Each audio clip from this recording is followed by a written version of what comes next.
Hello and welcome to another edition of Currently in Quincy. I'm Joe Catalano, and on today's show we'll chat with Quincy Lions Club President David Sawyer as they celebrate their 80th anniversary this year. First, we check news for you though. Quincy City Councilors are reviewing proposals from Mayor Thomas Koch for a new public safety headquarters and a new home for Quincy College. The mayor is seeking $120 million to replace the police station on C Street with a new headquarters for police, fire administration, and emergency management. Koch is also asking for $23 million to begin the process of building a new home for Quincy College. City Council President Nina Liang says that she understands the need for both proposals, but is concerned about the high cost of those projects. I need more information, right, on these numbers because, again, it's a very detailed proposal in here with each of those line items and the quantity of those line items. But I need a better understanding of how we got to those numbers and, again, which vendors we're using with those price points. And the City Council's already approved $32.5 million to begin planning the new public safety headquarters. And soon the mayor will be asking the council to approve borrowing $450 million to pay off the city's pension obligations. Quincy is beginning to take action to regulate short-term rental units. City Council last week approved a new ordinance requiring short-term rental properties such as those on Airbnb to register with the city.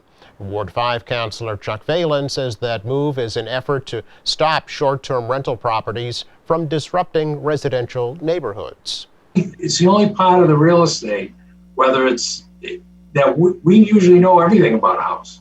I mean, granted, what goes on in there is a person's house, but we tax the houses, we do all this. We know pretty much what's going on in our neighborhoods. And one of the things as a city we do not know is what's out there. And a lot of the problems we've had have been non-owner occupied houses. I got one down, I can go down on the ABC streets. They have 3 Airbnb apartments and their cars are parked all over the place.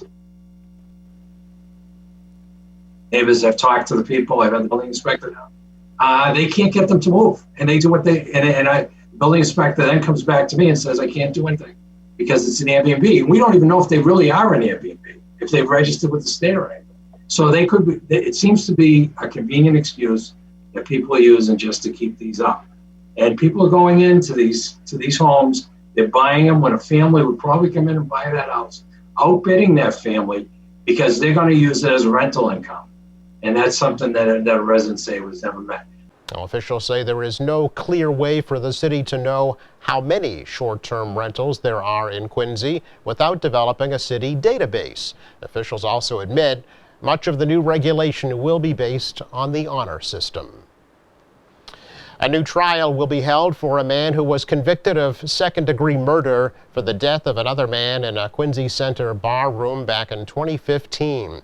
An appeals court recently overturned the conviction of Paul Fahey after determining that the prosecution acted inappropriately by calling Fahey a bully 13 times during closing arguments. Fahey was convicted for the death of 42-year-old Keith Boudreau after allegedly punching him and stomping on his head at the former Home Ice sports bar in Quincy Center. Boudreau died at a hospital several days after the attack.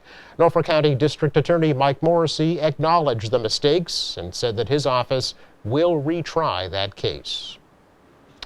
A virtual discussion about anti-Asian racism will be held tomorrow, hosted by the Norfolk County DA's office. That forum comes in the wake of a spike in reports across the country of violence against Asian Americans fueled by the pandemic and the recent massage parlor murders in Georgia.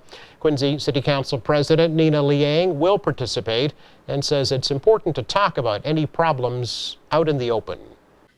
I think the goal is let's hear from folks and their experience and their story so we can digest that individually, learn from that, and then identify individually what we can do in our daily lives to make sure that we're doing what we can to make sure everyone in the city feels safe, but then also collectively what can we do to partner and share our resources to make sure that people feel safe here as well? And so, my hope is that that's what this conversation is going to be on Thursday evening, is to hear from folks, hear from their experience. And then, it's pretty powerful to see, a dozen organizations come together to say, we're sharing our resources to get behind this effort, and see what we can do to try to make folks feel safe. Again, that forum is tomorrow from 7 to 8:15 p.m. Will be on the Norfolk County DA office social media sites. Quincy Asian Resources will also provide the link for access to the discussion. Quincy College will be offering free workforce training and certificate programs to 120 Quincy residents who lost their jobs due to the pandemic. City has granted the college over $430,000 in federal grant money to be able to provide those programs that will lead to 24 full-time and 20 part-time jobs in partnership with the South Shore Mass Hire Career Center and the State Department of Transitional Assistance.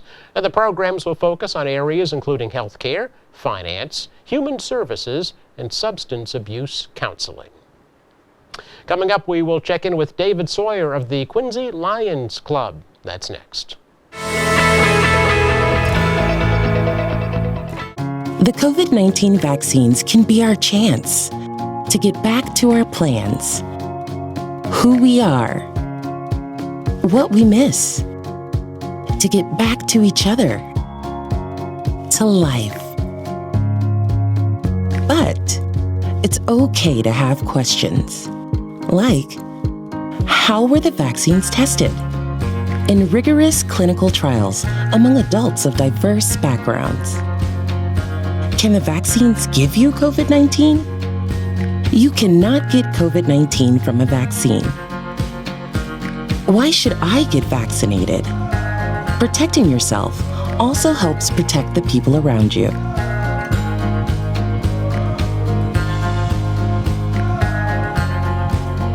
Find the latest information at getvaccineanswers.org.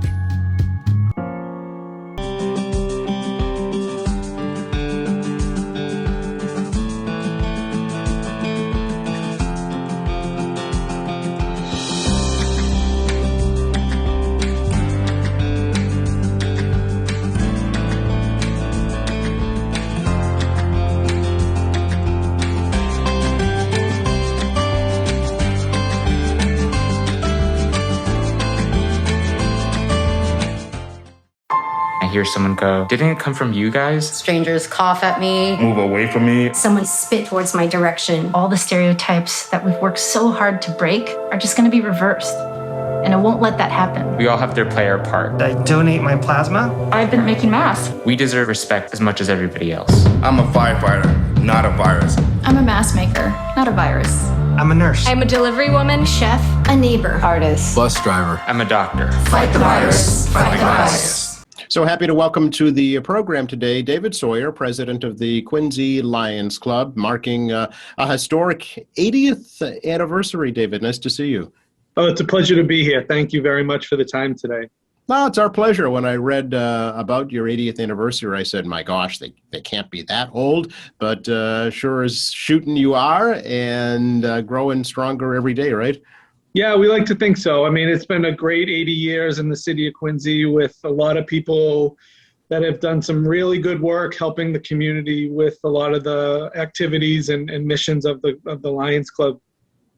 I'm sure of the 80 years, this past year has been one of the most, if not the most challenging. How has the club been coping during the pandemic? Yeah, that's a great question. I thought you'd ask that question, so I gave some thought into it. We've been doing just fine. We've tried to adapt to the world of Zoom and virtual meetings, which has been a little bit of a challenge. But we've been able to stay pretty active and keep our community service activities moving in the right direction. And our club members are great. They've really kind of taken to the virtual world and kind of been a little more creative in terms of some of the things that we do compared to what we've done in the past. Yeah, obviously the motto is "We serve." How has the Lions Club served the community during the pandemic? Yeah, so we've tried to identify some of the organizations in our community that need the most help, and tried to focus our efforts on providing whatever service we can to them. Quincy Interfaith Services is certainly one that we've had some opportunities to be able to serve. They've really struggled during the pandemic and had a lot of demand on what their needs were. We've done some clothing drives, really just tried to do some different things to help the area that we've, that we're focused on. Some of the areas we're focused on. And fundraising is the other part of what we do in the Lions Club. And so we've had to do that a little bit differently. In the years past, we've had pancake breakfast and an evening for sight, and we can't do that now. So we're reaching out to our best sponsors, the people that have been loyal to us over the years, and they've really stepped up, which has been, amazing in this world of the challenges that we're having these days.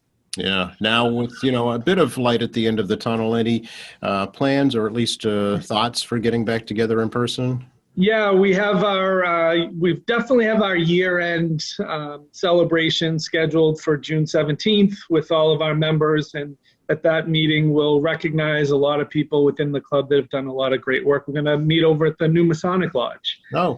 David Smith, who is a member of our club, longtime member of our club, is a key member in the Masonic Lodge, and they have a beautiful facility there, and they've offered it up as an opportunity. So June is our first real date, and we're thinking, and we've had some discussions within the group about potentially trying to get back over the neighborhood club, which I believe is back open again. So we shall see. Slowly but surely, distance, all that good stuff.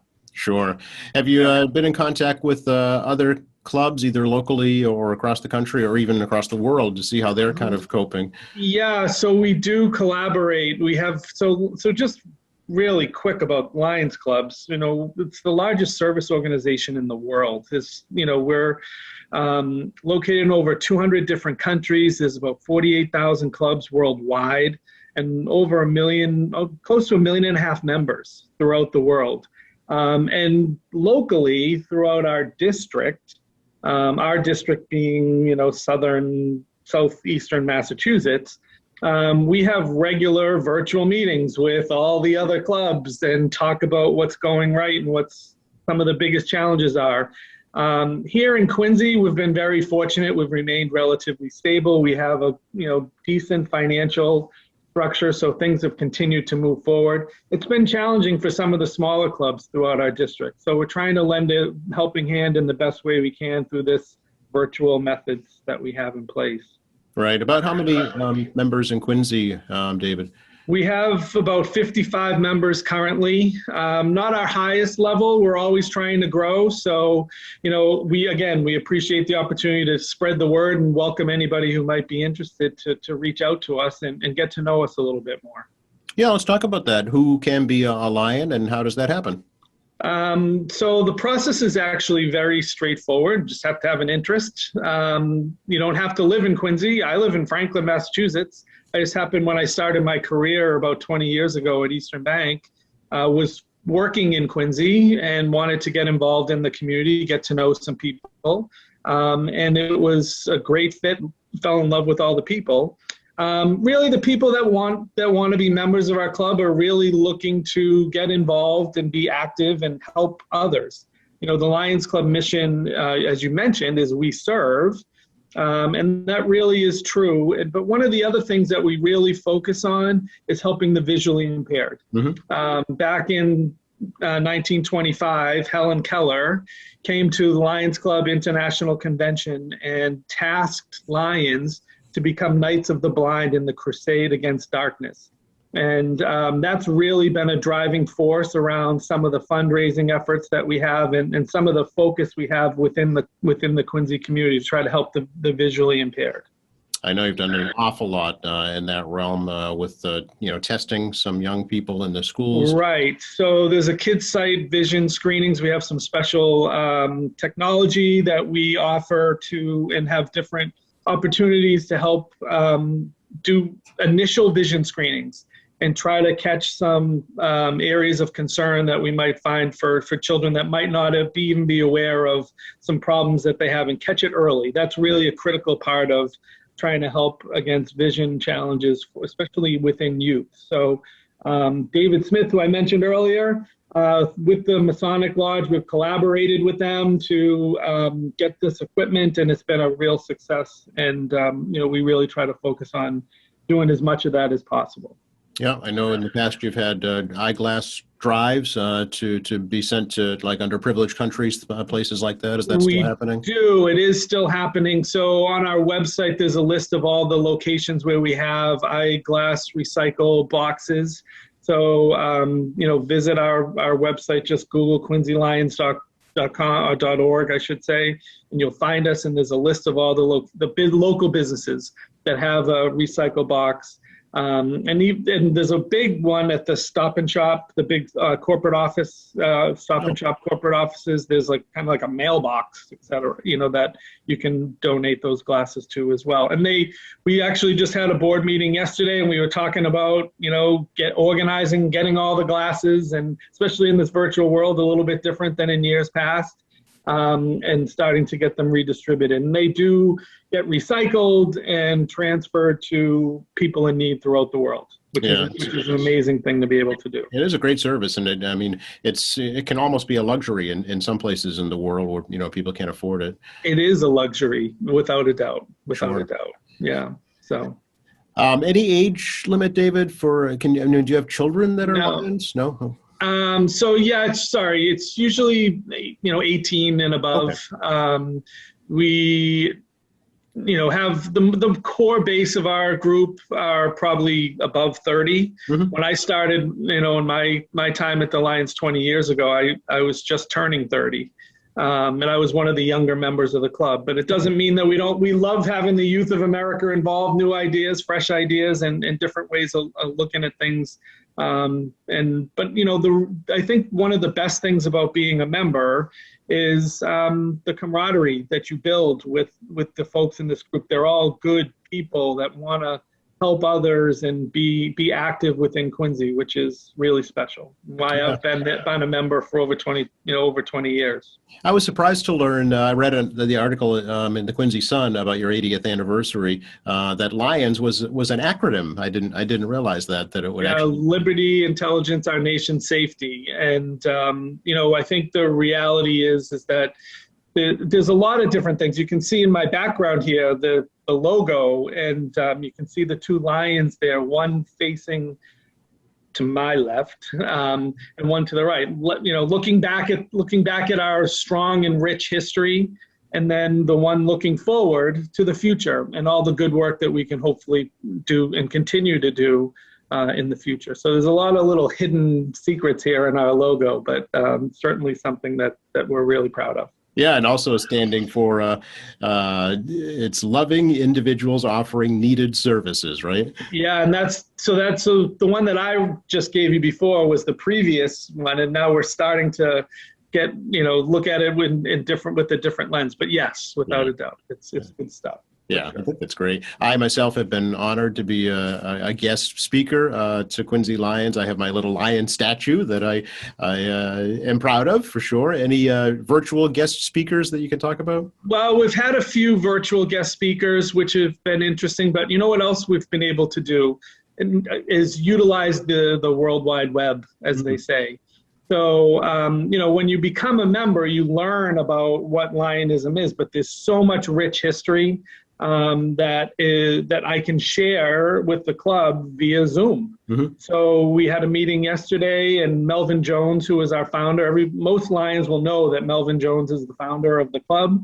But it was a 10-minute video that we were able to share that talked in a lot more detail about his life and how he crusaded to build the organization over the years with, so Melvin Jones was just to give you a little history about the club. Sure, yeah. And how it began. Back in 1917, he was a very successful insurance businessman based out of Chicago.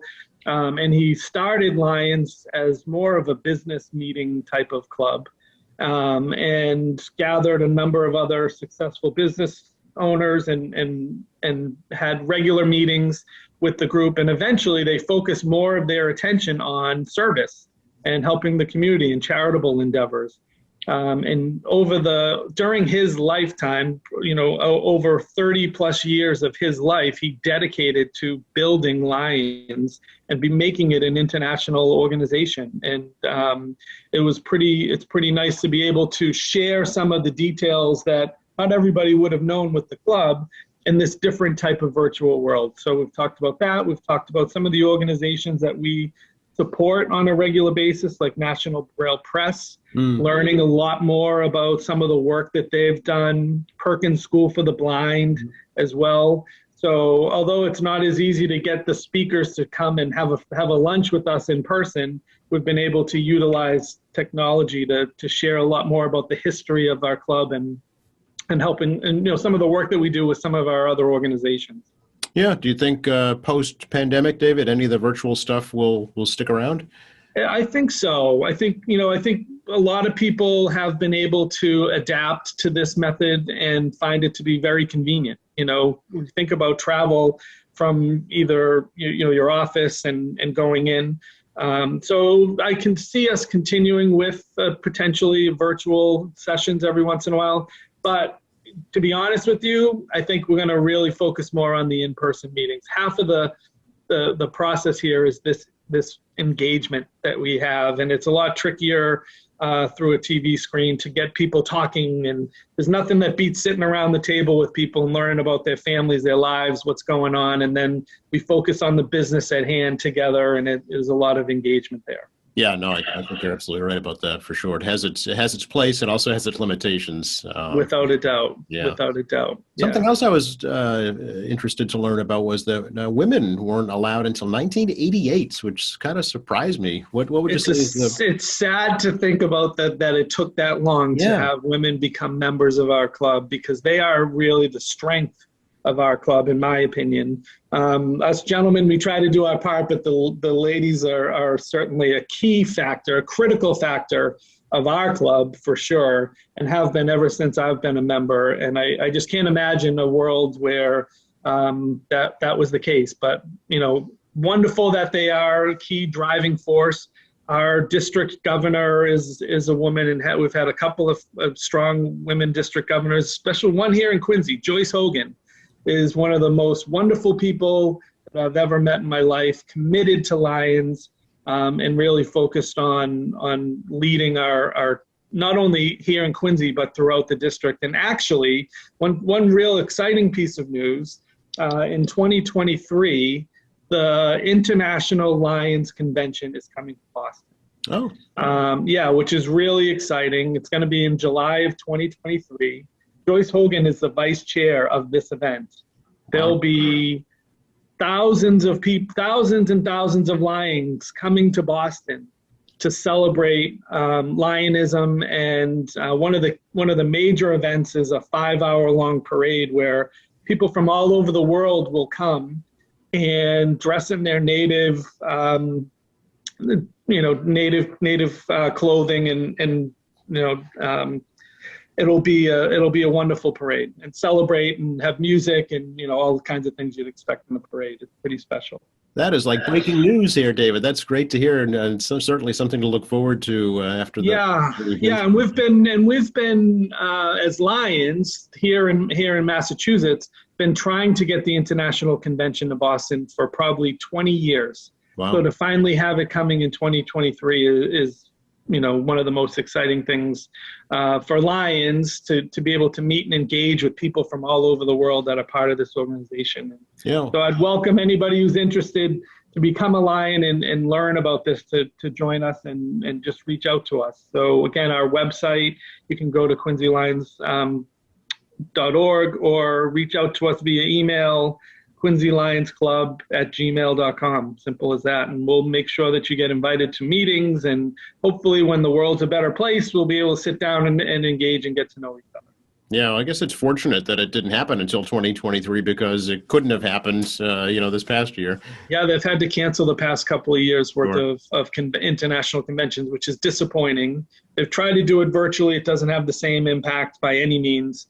But we're excited to have it in 2023, and we're certain that it'll be an amazing event. Yeah, you mentioned trying to reach out to young people. Are you utilizing social media for that? Yeah, we have a Facebook page and try to, share as much information as we can about what's going on at the club. So certainly it's a part of our world today, right? So you have to be active and engaged in social media. Are we the most technology savvy group of people? Maybe not, but we try to do our best. Sure. In the perfect world, where and when does the Quincy Lions Club meet? So in a perfect world, we meet in the first and third Thursdays at the neighborhood club, and it's at noon. It's a luncheon. Every once in a while, we switch it up and maybe we'll have a dinner meeting, but most of the time we're meeting first and third Thursdays and in between. Obviously, if we're working on projects and fundraising events and service events, that certainly, engages us to have more meetings, but it's primarily the first and third. Those are the standard meeting dates. Okay. And you're the president. How long is that term for? So it's a one-year term. Okay. This is my second time around. I was the president back in 1993 as well. So just based on, where things were in terms of trying to get a chain of command. So my term will end in June. There's a new president that's already accepted the role for next year, Karen Giovanello, who's going to do an amazing job. And it's a great, we have a whole leadership team that's coming in for next year. So it's people that want to get involved in the leadership of the organization certainly have an opportunity to do it. I always say, so I'm in wealth management. I work with clients and help them with financial planning. And I always tell people my first year as president back in '93, I was a younger guy back then, was the most amazing opportunity to be able to learn to organize meetings, present to groups of people in a public setting. And it was an amazing opportunity to learn some lifelong skills. Yeah, well, you've got a new skill, doing virtual interviews on TV. I love it. Yeah, it's exciting. Can we do this every week? What do you think, my friend? Okay with me. Yeah. Actually, people might get bored. People will definitely get bored of me, that's for sure. Well, I mean, here's a good opportunity to give us a little plug. Anybody in the Lions Club can be a member here at QATV and do their own show.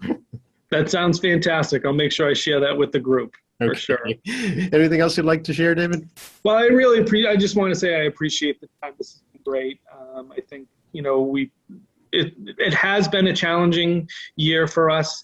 Anyone who might consider supporting the Lions Club would greatly appreciate it. A lot of our funding has been reduced during the pandemic because we haven't been able to, as I mentioned earlier, do a lot of the work that we normally do in the fundraising realm. The resources that we get from our generous sponsors and donors go to a lot of different aspects of service within the community. We're given scholarships to clients. We have speech contests through the high school. We have art contests through the high school. We do have those vision screenings that we talked about earlier. We're trying to, help a lot of these research organizations like Mass Eye and Ear and other organizations in Boston that help the visually impaired. So any support that any of our listeners might be able to provide to the club would be greatly appreciated. Again, it's just going to our website, quincylions.org, or reaching out to us via email, quincylionsclub@gmail.com, and would love to make it happen. So thank you again for the opportunity. No, it's our pleasure. We're happy to do it, and happy 80th anniversary. Well, we appreciate that, and hopefully we look forward to another 80 more years here in Quincy. And we look forward to meeting in person again soon, too. Thanks, David. Virtually has been fun, but I like it in person as well, my friend. Thank you. Right. You're welcome. Bye-bye. Stay well.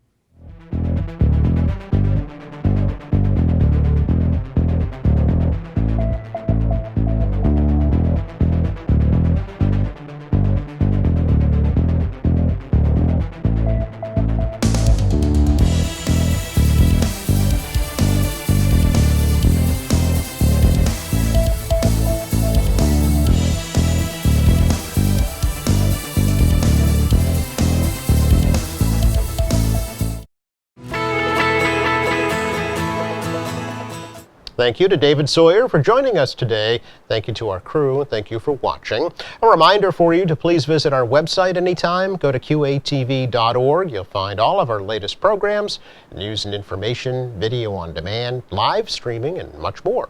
For all of us here at Quincy Access Television, I'm Joe Catalano. Please stay safe.